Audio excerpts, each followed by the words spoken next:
Hello everyone and welcome to the final episode of the journal. My name is Valeria and I'm Michael. Oh my god, are you okay? You look so exhausted. Well, Val, after an entire semester of school projects, I just need some time to relax. Oh, me too. Lucky for us, chillaxing is all the show is about. It is? Well, looks like I can get back to my job. Oh my god, no, Mike, no. That's not what I meant. We have so many documentaries to show you today, and all of them will give you tips on how to deal with stress. Wake up, we need to work, wake up. What is there to watch on TV nowadays? Absolutely nothing.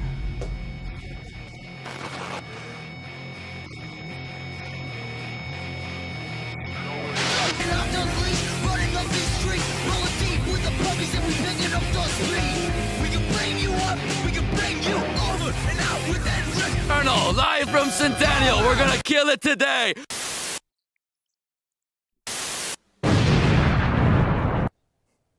You know, that was me in the opening.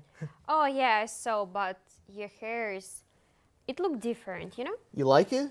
I just went to Pepe's the other day to get a haircut. Oh, that's great. Did you try hair massage? I actually didn't. You should try. It's really great for your mental health and your stress just melts away, you know? Maybe some other time. But right now, I got a show to run. At least I get to watch a video about Pepe.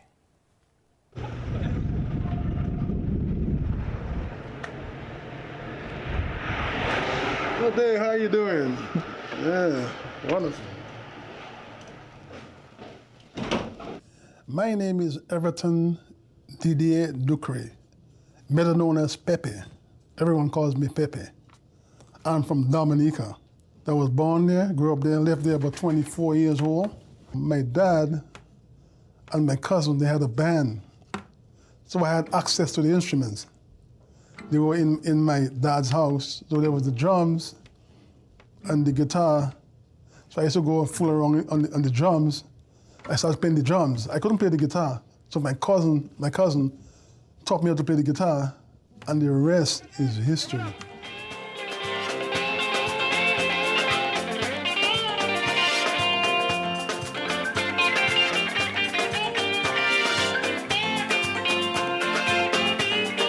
The guitar took me all over the world at an early age. I was traveling at 19 years old. Went to England, Germany, Canada, America. It just went. As a matter of fact, I became the #1 guitar player in my country, in Dominica. Everybody respect me because they say this guy has so much talent. Like my mom said, it's a natural gift from God. Mom said it's a gift, and I honestly believe that.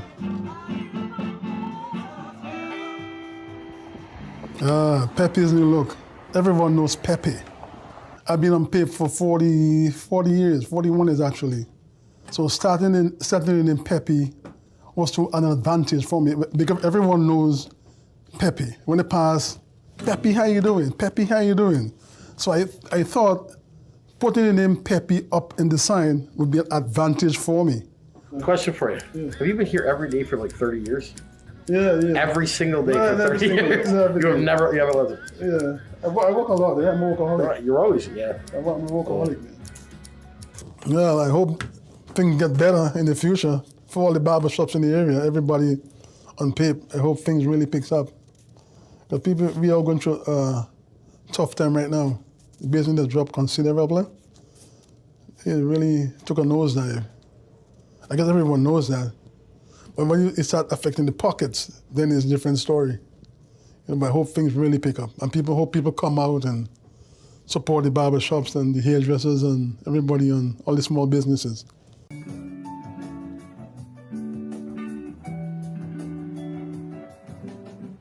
My best memories, there's a lot of them.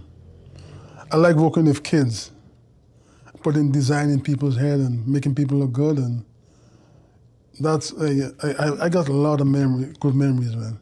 A guy came in here one day, he's here looking at like dreadlocks and looking horrible. When I finished him, he looks like $1 million. He said, Pepe, you give me a new life. So stuff like that, I hear that so many times, and people come in there and looking really messy and everything. When you finish them, you create a new image for them, and it's like, wow, you feel like you did something good, you know? That's why I thrive on that, making people look good. I really, really enjoy that. You know, Pepe is really great hairdresser. And guitarist. Do you want to be a guitar player as well? Yeah, he inspired me to become a musician, and I've been practicing for a while. Check it.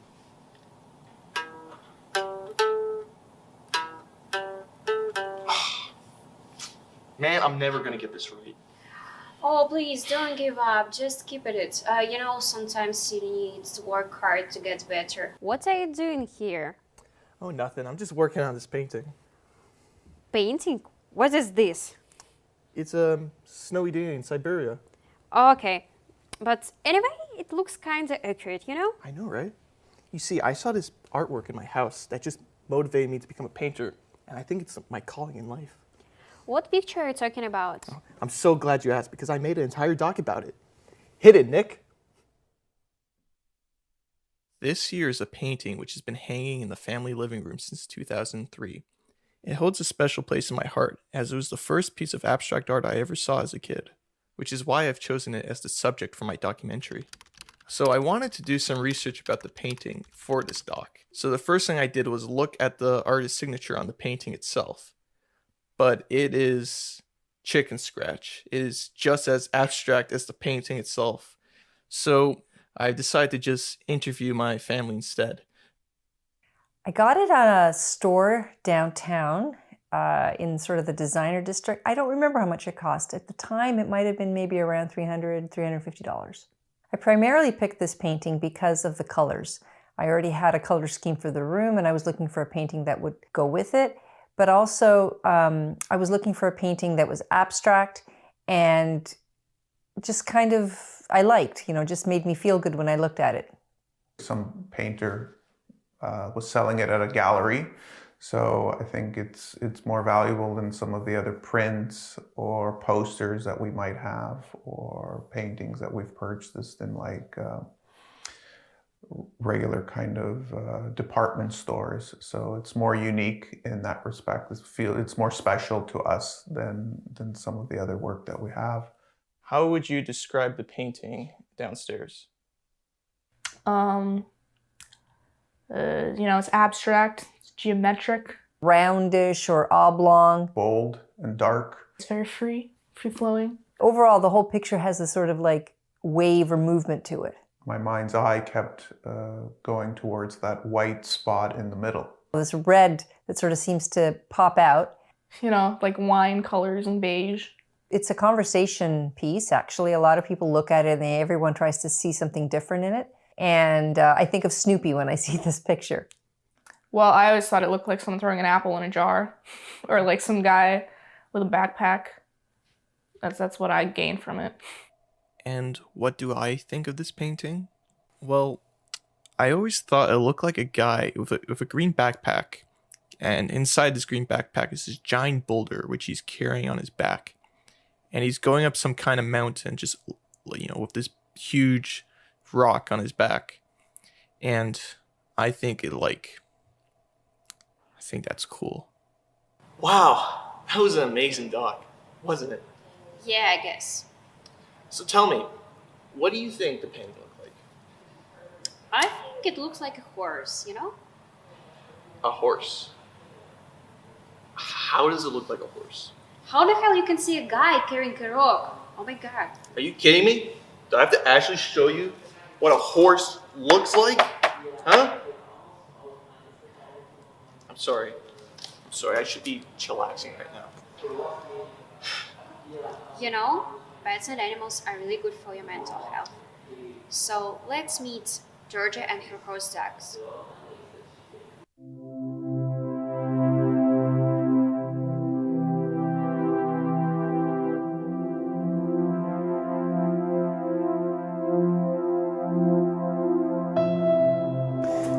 I'm Georgia, and this is my horse Dax.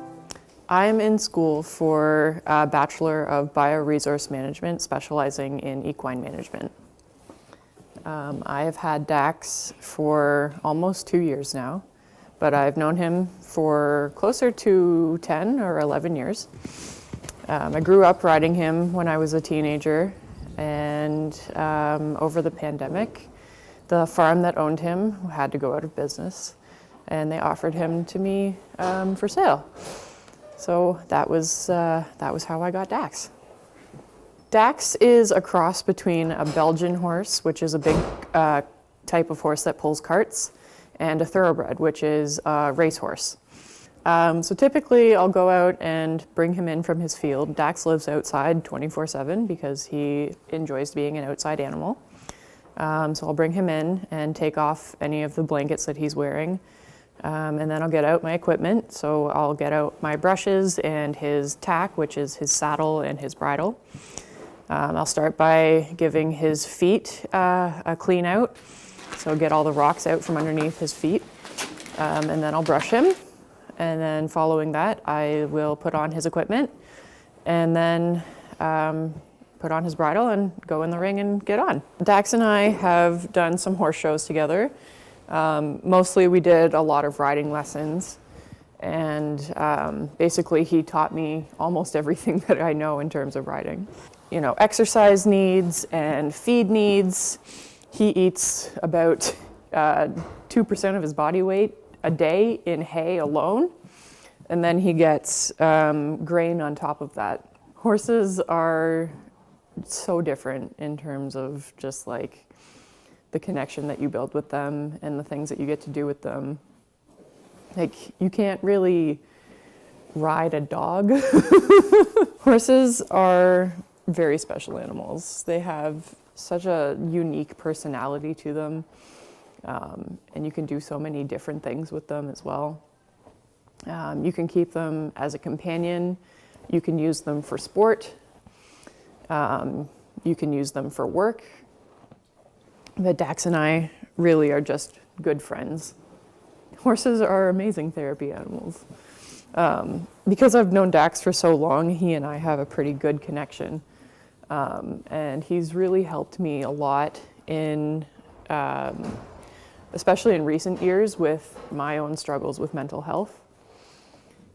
Dax has been just phenomenal at keeping me grounded. I've been diagnosed with a couple different things like depression and anxiety, and Dax doesn't have any judgment towards me. So when I show up here and I need a hug from him, that's what he does. He's really good at just being my support system. He really just like, he'll look at me in the eye and he'll give me that soft stare, and he just has so much kindness in his soul. When I really just need someone to listen quietly and be a friendly presence, that's what Dax does for me. Right? Yeah. Where do you think you'd be in life if you didn't have Dax? I'd be in a very different place. Yeah, I would probably be doing a lot worse in life. Dax being my support system has basically helped me get through every day. He is instrumental in keeping me happy, but also keeping me active and getting me out of the house. He gives me a reason to get up every day and go places and do things. If I didn't have him to care for, and if I didn't have him as a friend, I would probably be a lot more miserable.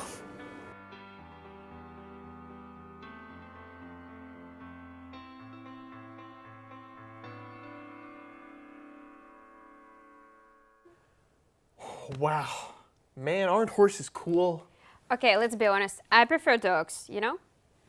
Yeah, but can you ride a dog? But you can walk them. Huh? Yes, it's really good for your body and mental health. A dog? No, oh my God, walk. Did you take a walk with some of your friends? Oh yeah, that's right. And with some mates from England as well.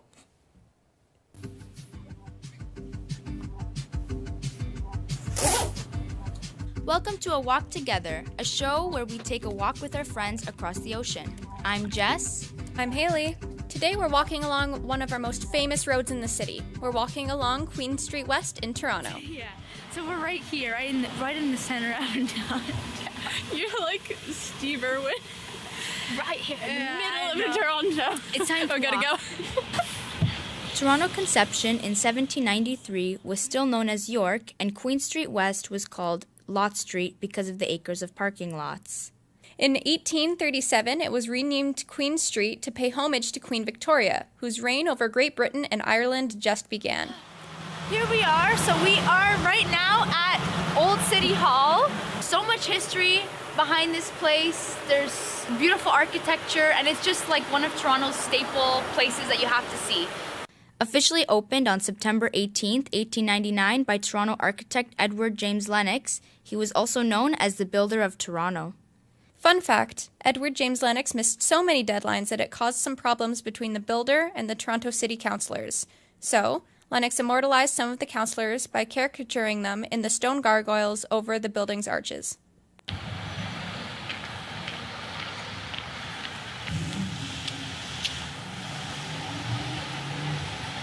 Outside of Graffiti Alley. So this is one of Toronto's most well-known graffiti spots. The graffiti is legalized here, so any artist can come down and throw up their paint. Graffiti Alley stretches through 3 city blocks and was previously a popular spot for unsanctioned graffiti art. In 2011, graffiti within those 3 blocks was legalized and was designated as an area of municipal significance, which still stands today. Small street festivals and music videos have also taken place along these 3 city blocks of artistry. So now we are going to Fancy Frank. We're surprising Michael for his birthday. That was a week ago. Yeah, Fancy Frank's Poutineery. That's a surprise? Yeah, it's apparently one of Toronto's more well-known poutine places, even though I've never heard of it. Jose, do you want to be in our documentary? Oh, thank you. No problem.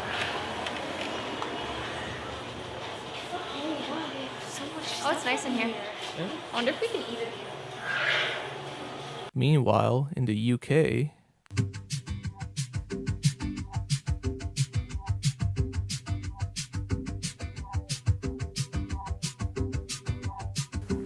hello, I'm Ollie. On the camera, we've got Bethany. On the sound over there, we've got Jack.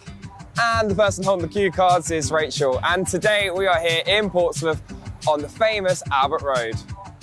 Portsmouth's history is rich and varied, from famous writers such as Charles Dickens to being one of the UK's biggest naval powerhouses.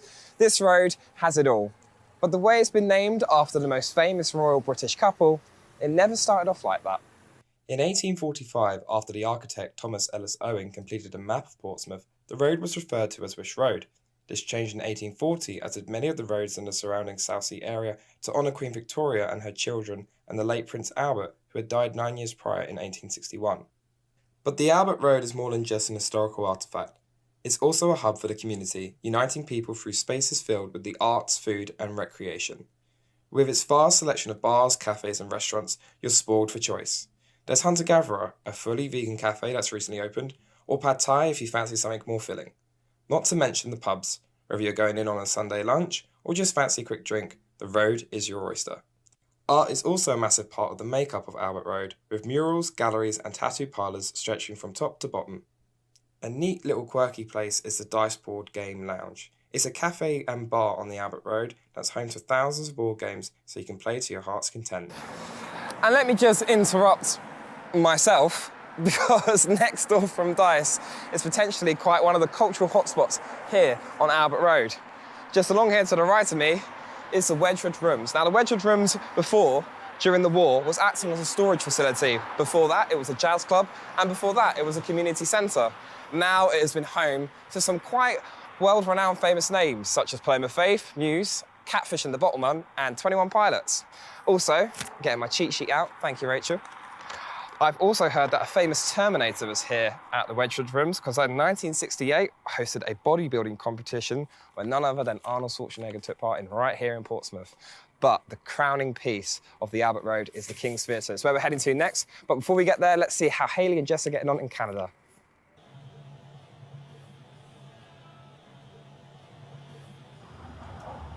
Alrighty, guys, we are all juiced up with our... To find out more history of the Kings, I met with Peter, who's one of the archivists here, to learn a little bit more about the people and the performances held in this beautiful building.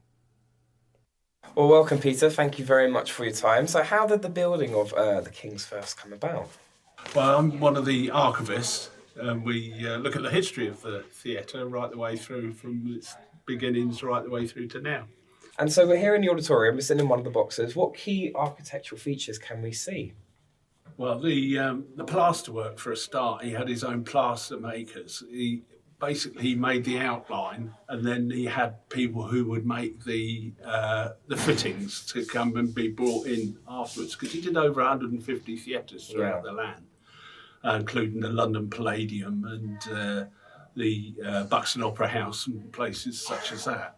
And of course, he couldn't just build straight away. He had a group of people who would come in and build around what he'd done. The plasterwork was one of the instances. So what's some of the famous faces we've had here performing at the King's? Right, over the years, many, and I mean an awful lot. We've had Harry Houdini, Laurel and Hardy, Sir Laurence Olivier. One of the greats. Yeah, that's right. Basil Rathbone, who you probably never heard of, but he used to play Sherlock Holmes. He was a great fencer and whatever. He was here. We've had Sean Connery here. Oh, Mr. Bond. Mr. Bond, indeed. He was here. He was in South Pacific. Well, thank you very much for your time. It's been lovely chatting to you. Thank you. Across the road from the King's is this small, cosy pub called Porter's, where they do the best Sunday roast dinners and has become a real personal favourite of mine. So if you want a guaranteed pub lunch with friends or family, this is the place to go. Some great food there at Porter's, but unfortunately that is the end of our walk. Thank you so much for joining us on our journey on Albert Road and for taking this walk together. Bye. Jeez, England sure is a weird place, right? You say it. Still, it was a fun walk, but I felt like something was missing. Yeah, they probably need to add music on their dock, like a good music. You're right. Hey, isn't that your friend Marina? Oh, yeah, hi. She's a singer, right? Yeah, she is. She will perform her song, Дорога доброты. It's the Russian song about love and hope. Come, please. Well, let's give a hand.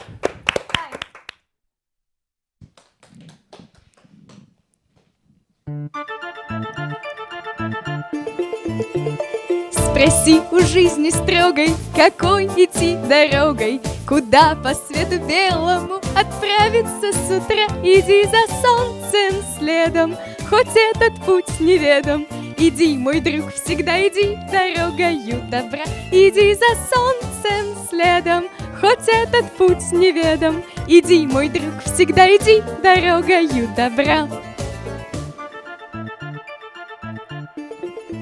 Забудь свои заботы, падения и взлеты. Не хнычь, когда судьба себя ведет не как сестра. Но если с другом худо, не уповай на чудо. Спеши к нему, всегда иди дорогою добра. Но если с другом худо, не уповай на чудо. Спеши к нему, всегда иди дорогою добра. Ах, сколько будет разных сомнений и соблазнов. Не забывай, что это жизнь не детская игра. Ты прочь гони соблазны, усвой закон негласный. Иди, мой друг, всегда иди дорогою добра. Ты прочь гони соблазны, усвой закон негласный. Иди, мой друг, всегда иди дорогою добра. Спроси у жизни строгой, какой идти дорогой, куда по свету белому отправиться с утра. Иди за солнцем следом, хоть этот путь неведом. Иди, мой друг, всегда иди дорогою добра. Иди за солнцем следом, хоть этот путь неведом. Иди, мой друг, всегда иди дорогою добра.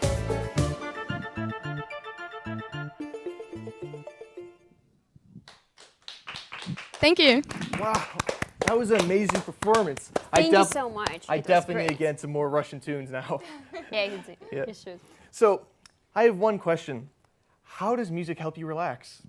Oh my gosh, music definitely helps me to relax, and I think it mostly depends on the song, but the main reason is just I love music and I love listening to it and I love singing. That is it. I completely agree. Thank you. Thank you so much for your performance. Another round of applause. Thank you, and thank you for tuning in. I hope you all are feeling less stressed. Okay, well, what about you? Do you still feel stressed? Well, you know, running the show made me want to pull my hair out, but spending time with you and our crew definitely made it better. Oh, I'm happy to hear it. I personally learned a lot from these talks. Me too. I hope you learned a lot as well. Thank you for watching the journal. See you next time.